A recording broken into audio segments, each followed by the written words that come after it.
있어요. 곤충이 우리 사람보다 몇 억 년 먼저 지구에 나왔거든요. 세상을 보는 따뜻한 시선. 정용실의 뉴스 브런치.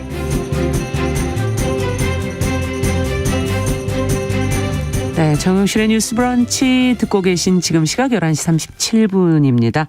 이번에는 대중매체와 사회문화 현상을 좀 깊고 까칠하게 들여다보지요. 손희정의 문화비평 시간입니다. 손희정 문화평론가 자리해 주셨어요. 어서 오세요. 네, 안녕하세요. 자, 오늘은 제가 앞서 예고해드렸는데 지난 5월 세상을 떠난 고 강수연 씨 얘기를 좀 해보자고 그러셨어요. 네, 그렇습니다. 올해 여성 영화인상에서 이제 강수연 상을 새롭게 이제 제정을 하면서 소개를 좀 드리면 좋겠다라는 생각이 들었고요. 네. 올해 여성 영화인상부터 살짝 소개를 드리면 좋을 것 같아요. 네. 이게 이제 한국 영화 산업 내에서 활동하는 여성 영화인들의 협의체인 여성 영화인 모임에서 여성 영화인을 발굴하고 지지하는 의미에서 매 연말 개최하는 시상식이거든요. 그렇군요. 올해는 이제 12월 15일에 진행될 예정입니다. 네.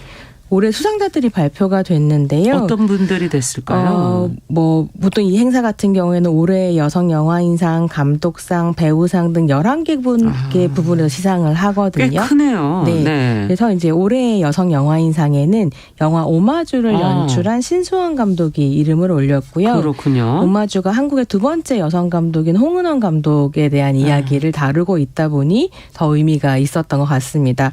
감독상에는 스프와 이데올로기를 연출한 양영희 감독, 그리고 각본상에는 헤어질 결심의 정석영 작가, 연기상에는 오마주의 이정은 배우, 그리고 신인 연기상에는 경아의 딸의 하윤경 배우가 수상을 한다고 합니다. 근데 제가 왜 이렇게 작품들을 다 줄줄줄 아니 말씀을 저도 이렇게 드리냐면 익숙한 작품들이 많나 지금 네, 그러면서 보고 저희가 있었어요. 뉴스 브런치에서 뭐 인터뷰 시간이나 문화비평에서 소개해드렸던 작품들이 다 이름을 올려서 아유 너무 반갑네요. 네, 역시 뉴스 브런치인가 이런 생각을 우리끼리 좀 해보았습니다. 네, 근데 이제 이거는 이제 기본 상이고 수상하는 상들 지금 얘기를 해주신 거고 네. 올해 특별히 여기에 강수연상이 이제 신설이 됐다는 얘기시잖아요. 올해부터 이제 신설이 된 건데요.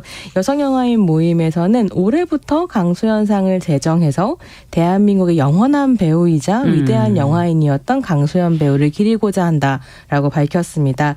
남녀 구분 없이 연기, 연출, 시나리오, 제작 등 영화산업 각 분야에서 기여하고 미래를 더 열어갈 가능성이 큰 이들을 격려하는 상이라고 이제 얘기하고 아예 있고요. 잡았군요, 주제를. 네. 남녀 구분 없다, 이것도 좀 흥미로운 그러네요. 지점인 것 같아요. 네. 첫 수상자는 배우 문근영 씨가 선정이 되었습니다.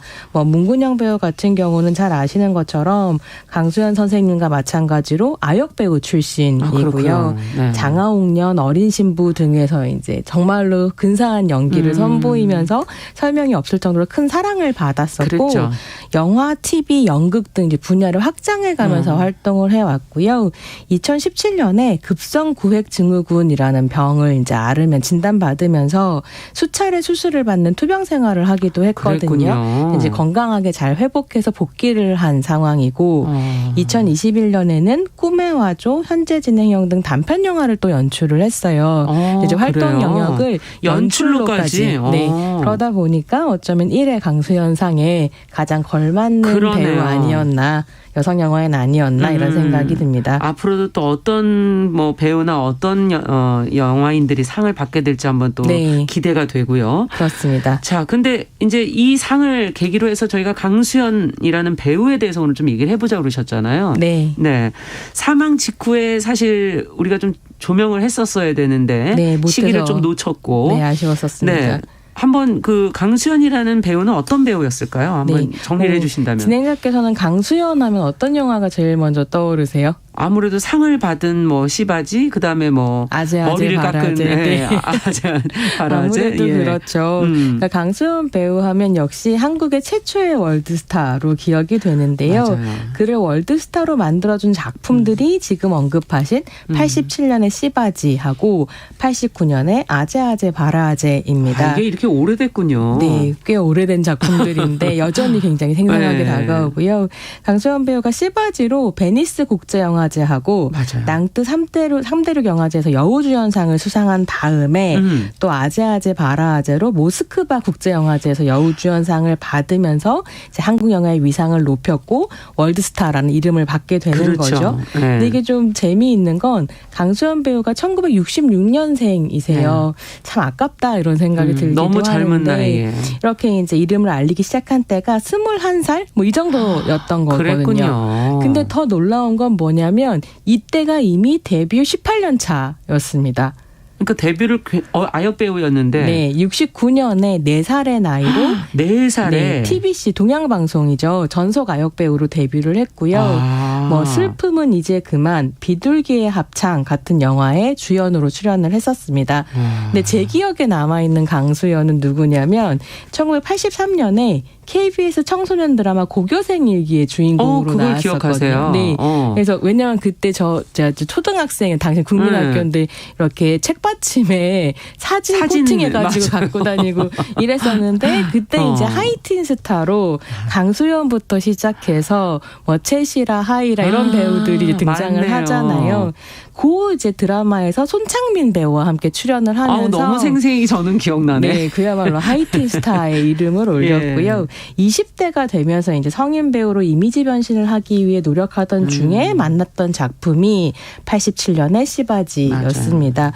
이 이후로 미미와 철수의 청춘 스케치, 뭐 아제아제 바라아제, 추락하는 것은 날개가 있다 같은 작품에 출연을 했고요. 80년대 뭐 한국 영화는 강수연 거의 없이는 그렇죠. 얘기를 할 수가 없고 맞습니다. 1990년이 되면 경마장 가는 길, 그대 안의 블루, 처녀들의 저녁 식사 같은 작품으로 도시 여성, 엘리트 여성의 이미지를 선보이면서 또 80년대하고는 그렇죠. 또 다른 어떤 모습을 보여주었죠.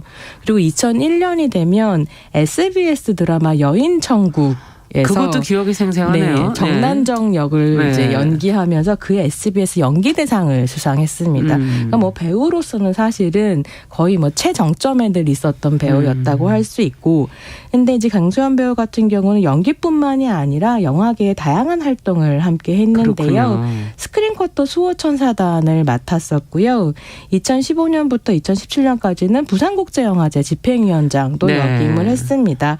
영화인들의 든든한 아군 같은 존재였다. 큰 누나 같았다. 이런 표현들도 글쎄, 있는데. 사후에 그런 얘기들이 많이 나왔어요. 네, 되게 유명한 영화 대사 중에 베테랑이라는 영화에 이런 대사가 있어요. 우리가 돈이 없지 가오가 없냐? 뭐 이런 네. 대사가 있는데 이 대사 자체가 원래 강수연 배우가 영화인들한테 자주 하는 말이었다고 해요. 그렇군요. 그걸 이제 유승환 감독이 그대로 가져가서 가져다가. 영화에서 썼다라고 네. 하는 게 또 후일담처럼 있습니다. 네, 지금 김희영님께서도 돈이 없지 가오가 없냐, 의리 있고 당당했던 깡수연 배우다 이렇게 지금 써주셨는데, 네.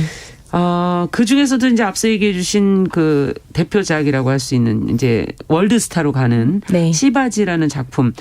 지금 같으면 이 작품 나왔으면 여러 가지 논의가 됐을 것 같아요. 예, 뭐 당시에도 좀 분분한 논의가 있었을 것 같은데요. 근데 당시엔 제가 영화 담론을 잘 모르던 때라 근데 워낙 유명한 작품이기는 합니다. 이 영화 자체가 조선시대를 배경으로 하는데요. 그렇죠. 영화가 딱 시작이 되면 거의 초반부에 어떤 자막이 흐르냐면 그 뒤에 이제 양반집에서 제사를 지내고 있고 자막으로 죽은 자가 산 자보다 더 대우받던 시대라면서 영화가 시작되거든요. 그러니까 이게 이제 임권택 감독이 시바지에서 보여주고 싶었었던 조선이라는 그렇죠. 나라, 어쩜 한국의 가부장제의 성격일 맞아요. 텐데요. 맏며느리가 아들을 못 낳자 이 집에서 아이만 대신 낳아줄 시바지를 드리기로 합니다. 그렇게 해서 천진난만하면서도 성적 에너지로 이렇게 넘쳐나는 10대 소녀인 옥녀가 시바지로 이 집에 들어오게 되는데요. 여러 가지 우여곡절 끝에 옥녀가 아들을 이제 낳게 되지만 결국 도구로만 쓰이다가 버림받게 되고 비극적인 결말을 맞이한다. 이런 내용을 담고 있고요. 또 영화 자체가 가부장제의 남아선호 사상과 조선시대 여성들이 겪어야 그러네요. 했던 차별을 비판적으로 다루고 있다라는 평가를 받을 수는 있는데 이 영화의 굉장히 어려운 점이 뭐냐면 그런 주제의식과는 별개로 그 가부장제가 여성의 신체를 굉장히 착취하는 방식으로 영화도 이제 강수연의 신체를 그리고 있다라고 하는 게 이후에 이제 페미니스트들이 그렇죠. 작품을 평가할 때 좀 어려운 어려운 지점인 것 같아요. 특히나 영화 자체를 보면 이제 80년대에 나온 작품인데 80년대가 한국의 에로무비가 굉장히 많았던, 인기를 끌었던 많이 만들어졌던 그런 이제 분위기가 있었는데 이 에로 영화가 인기를 끌던 시대적 분위기 안에 시바지를 놓고 봐도 전혀 뭐 어색함이 없을 정도로 작품성은 작품성대로 있지만 여성에 대한 성애와 대상화라고 그렇죠. 한 건 꽤 이제 심각한 부분들이 있는 거죠. 그래서 이게 여성을 담는 시선 자체가 너무 남성의 시각적 쾌락에만 초점이 맞춰져 있다라는 점에서 비판적으로 볼 수 있는 부분도 있는 작품입니다. 맞아요. 강수연 배우는 어땠을까요? 이 역을 하면서 네. 이 작품을 대하는 태도는 어땠을까요? 뭐 굉장히 단순하게 말하는 사람들은 뭐 강수연 배우가 그렇게 임권택 감독의 영화에서 여성을 대상화하는데 앞장섰다 이런 식으로 이제 얘기를 하기도 하는데 그렇게 단순한 문제 아니었었던 것 같고요. 90년대 한 잡지 대담에서 강수연 배우가 시바지에 대해서 이런 이야기를 하는 부분이 있는데 저한테 굉장히 인상적이었어요. 뭐 어떤 얘기를 하냐면 저는 원래 여인 잔혹사를 참 싫어하는데 그런데도 그런 작품들을 많이 한 편이기는 합니다. 근데 시바지는 그런 작품이라는 생각은 들지 않았고 어려운 시대와 상황에서 열심히 몸으로 살아낸 그런 여자로 봤습니다. 내가 그 시대에 그 여자로 태어났다면 절대로 그처럼은 못 살았을 거라고 생각하고요. 그렇게 열심히 한 인생을 산다는 것이 뭐 인상적이었다 이런 얘기를 하는 거죠. 그러면서 이런 얘기를 덧붙이거든요. 사극이고 얘기도 좋고 또 한참 대리모 얘기가 사회 이슈가 될 때라서 이 아이가 쉽게 이해가 가는 부분이 있어서 해봐야겠다라는 마음을 먹었다라고 이야기합니다. 근데 그 90년대에 또 다른 인터뷰들을 같이 보면 강수연 배우 자체가 남성 중심적인 영화 문화에서 어린 여성으로서 사실은 월드스타가 된 거잖아요. 온 거죠. 네. 그 월드스타의 자리를 지켜가는 것에 대한 고민들을 좀 읽을 수 있는 부분들이 있거든요. 그래서 시바지를 대하는 태도 그리고 사실 자기가 해왔던 작품들이 어떤 식으로 여성을 대상화하고 있었는가에 대한 인식 같은 게 있었던 배우이기도 했고요. 그렇게 보면 강수연의 작품 안에서 이제 그의 신체를 통해서 드러나는 에로티시즘이라고 하는 것과 페미니즘 문제의식이라고 하는 게 단순하게 분리되는 어떤 것이었다기보다는 그렇죠. 작품 활동 안에서 통합해가는 어떤 것 아니었을까 이런 생각을 하게 되는 부분들은 있습니다. 굉장히 어려운 위치였을 것은 분명하긴 하네요. 네. 어린 나이부터 연예계 활동을 시작을 했고 그 시대가 또 그런 사회였고 그 속에서 네. 처음으로 이런 것을 직접 몸으로 표현해내야 하는 그런 위치에 있었기 때문에 고민도 많았을 것 같고요. 네. 근데 그 아재아재 바라아재를 가면서 사실 이제 강수연 배우가 참 대단하다 하는 생각을 했던 게 일단 삭발하는 장면이 네. 방송이 많이 됐었고 둘 다 사실 임권택 감독의 작품이네요. 지금 보니까. 네네. 워낙 그 임 감독의 뭐 페르소나다 뭐 이런 표현도 저희가 이제 듣기도 했고 네. 강수연이 아니었다면 좀 그 모습은 달라졌을까요? 네, 그랬을 거라고 생각합니다. 강수연 배우 자체가 워낙에 몸을 아끼지 않는, 사리지 않는 배우로도 알려져 있기도 하거든요. 탁발 장면들 대표적인 그렇죠. 그런 장면으로 얘기가 되는데요. 임권택 감독 같은 경우에는 이미 이전에 만다라라는 작품이 베니스 영화제에 초청되면서 국제적으로 인지도가 높아져가고 있던 상황이기는 했습니다. 하지만 그의 작가로서의 인지도가 견고해진 건 역시 강수연과 함께 작업했던 시바지와 네. 아재아재 바라아재였었고 그렇게 보면 강수연이라는 배우의 그 얼굴을 경유해서 임권택의 이름이 견고해졌다라고 그렇죠. 할 수 있죠. 그래서 강수연이 임권택 영화 작품 세계의 얼굴이었고 한편으로는 세계 영화인들 사이에서 20세기 한국 영화의 얼굴이었다라는 점만은 부정할 수 없을 것 같고 그러네요. 한국 영화 자체가 강수연 배우에게 빚지고 있는 점들이 있는 셈이죠. 네. 자, 90년대에 출연한 영화 3편을 페미니즘 관점으로 묶어서 보기도 한다고 하는데 네. 어떤 작품들이고 왜 이 작업을 이렇게 하게 되는 건지. 그러니까 생각해보면 80년대, 90년대 강수연 배우의 어떤 배우로서의 궤적이 결국 예. 90년대 이런 작품들을 결정하게 된 게 아닌가라는 생각이 들기도 하는데 90년대는 87년의 그 형식적인 민주화 이후에 열린 어떤 질적 민주화의 시대였고요. 문화적 격변기이기도 했습니다. 그래서 그렇죠. 이런 시대적 배경 속에서 한국 영화도 페미니즘의 관점을 가진 이제 작품들을 선보이기 시작하는데 그냥 뭐 여성에 대해서 이야기한다.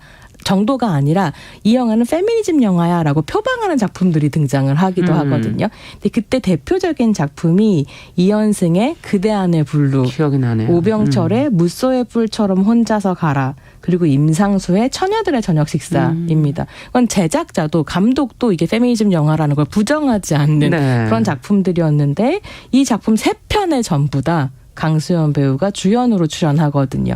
참 그러니까, 그것도 특이한 네, 거죠. 그러니까 그가 영화를 고르는 방식을 또 돌이켜 보면 맞습니다. 뭐 강수연 배우가 페미니스트냐 아니냐 이런 걸 규정하는 건 아무런 의미가 없을 네. 것 같고 그의 이제 작품 궤적이 매우 이제 여성주의적이었다라는 그렇죠. 고민을 같이 해볼 수 있죠. 하나씩 좀 들여다볼까요, 그러면? 네, 뭐 그대 안의 블루 같은 경우 92년 작품인데요.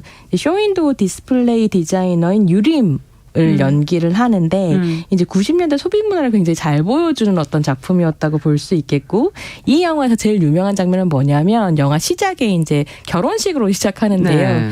유림이 결혼을 하려고 앉아 있다가 이거 좀 아닌 것 같아 이러고 이제 웨딩 드레스를 입고 도망치는 장면이 나와요. 기억나네요. 그러니까 그걸 이제 드레스를 들고 아스팔트 길을 뛰어가다가 어딘가에서 멈춰서 가위로 웨딩 드레스를 자르는 장면이 네. 나오거든요. 그래서 어떻게 보면 여성에게 덧 씌워져 있는 결혼과 가부장제라는 굴레를 벗어난 끊어내는. 캐릭터로서의 유림이 나오는데 그럼에도 불구하고 이제 남성과의 로맨틱한 사랑에서 벗어나지 못하는 한계를 보이다가 결국 영화 끝에 가게 되면 독립 여성으로 거듭난다. 굉장히 90년대적인 그러네요. 페미니즘 관점을 보여주는 작품이었죠. 네. 이 무소의 뿔처럼 혼자서 가라는 원래 이제 공지영 작가의 네. 작품이고. 뭐 한국 소설 예. 역사에서 대표적인 페미니즘 작품으로 손꼽히는 작품인데요. 여기에서도 이제 남편과 이혼을 하고 소설가로 거듭나는 그러니까 공지영 작가의 페르소나 그렇죠. 캐릭터를 연기하면서 굉장히 재미있는 모습을 보여주는데요. 이 작품 같은 경우는 3명의 여성이 각자의 삶을 찾아가거나 실패하거나 하는 이제 경로를 보여주면서 그대 안의 블루가 한 명의 여성의 이야기였다고 한다면 이제 3명의 여성의 이야기로 그 문제의식이 확장되는 부분이 있습니다. 네, 그렇군요. 마지막으로 그러면 처녀들의 식사는 네, 이게 이제 이후에 뭐 싱글즈 이런 작품처럼 예. 여자 셋이 주인공인 영화의 그 어떤 당시에 상당히 원형처럼 재밌었어요. 네, 보일 수도 있을 텐데요. 여기에서의 호정은 이제 모든 탐구를 끝내고 아주 적극적으로 섹슈얼리티를 향유하며 사는 여성인데 또 이제 다른 두 친구들이 자기 섹슈얼리티를 발견하는 동안 호정은 또 진정한 사랑을 찾아가는 반대의 경로를 보여주면서 좀 다양한 여성들의 인생을 보여준다는 점에서 흥미롭고요. 이 세 작품 같은 경우에 90년대에도 이 작품들이 정말로 충분히 페미니즘적인가라는 토론들이 되게 활발하게 진행이 됐었거든요. 그렇죠. 그래서 영화 한 편이 뭐 페미니즘을 완성한다, 뭐 강수연의 작품이 그것의 전부였다라고 말하기보다는 그 영화들을 둘러싼 이야기와 담론들이 굉장히 중요했고 이런 건 이제 여전히 사실 2022년에도 지금 이 작품들을 보면요, 지금도 유효한 문제의식을 가지고 있어서 보고 이야기 나누기 좋을 것 같더라고요. 그러네요. 네. 자, 그러면 강수연 배우에 대해서 이제 시간이 많지는 않고 이제 월드스타 그리고 뭐 부산국제영화제 이런 걸로 좀 정리를 좀 해볼까요? 네. 네. 뭐 사실은 그러니까 지금이었다면 강수연 배우가 훨씬 더 활발한 활동을 하지 않았을까 생각되기도 하고 사실 그쵸. 이제 최근의 페미니즘 흐름 안에서 나이가 든 중년의 여성들, 중장년의 여성 배우들의 활동이 활발해지고 있어서 강수연 배우도 이런 활동을 시작하지 않을까라는 기대를 받던 시점이었어요. 돌아가신 시점이. 맞아요. 특히나 이제 연상호 감독의 SF 작품인 정의라는 작품에 출연을 하면서 이제 또 다른 이력을 보여주시겠다라고 그렇죠. 생각했는데 이제 유작이 되어버렸고요. 뭐 강수연 배우께서 생전에 그런 말씀 많이 하셨대요. 영화 많이 찍은 할머니가 되고 싶다. 뭐 이런 이야기를 하셨다는데 그 할머니 강수연을 볼 수 없다라는 건 남겨진 우리에겐 참 가혹한 일이지만 그런 우리의 마음을 달래고 강수연을 기리기 위해서 우리가 할 수 있는 건 그의 작품들을 계속해서 이야기하고 또 그렇죠. 기록하고 이러는 건 아닌가. 그래서 이번 여성 영화인 상에서 강수연상을 제정한 것이 참 의미가 있다라는 생각이 좀 들었습니다. 네. 끝으로 강수연 배우의 영화를 좀 보고 싶다. 저희가 지금 여러 편을 소개해드렸는데 네. 또 좀 추천을 해주셔야 되겠죠? 저는 사실 강수연의 그러니까 배우로서 강수연의 삶을 상징하는 단 하나의 장면을 꼽으라면 무쏘의 뿔처럼 혼자서 가라에 등장하는 장면인데 네. 이게 이제 남편이랑 싸우고 집을 나와서 너무 괴로워하는 이미연 배우가 연기한 네. 캐릭터가 설거지를 하다가 실수로 그릇을 깨요. 강수연 이제 집에서. 그래서 막 어쩔 줄 몰라 하니까 강수연 배우가 연기한 캐릭터가 와서 같이 그릇을 깨면서 이거 아무것도 아니야 깨자 이렇게 깨는 장면이 있어요. 네. 근데 그게 강수연이 영화인으로서 했었던 것 같아요. 역할이 함께 아니었을까. 그릇을 깨는 사람.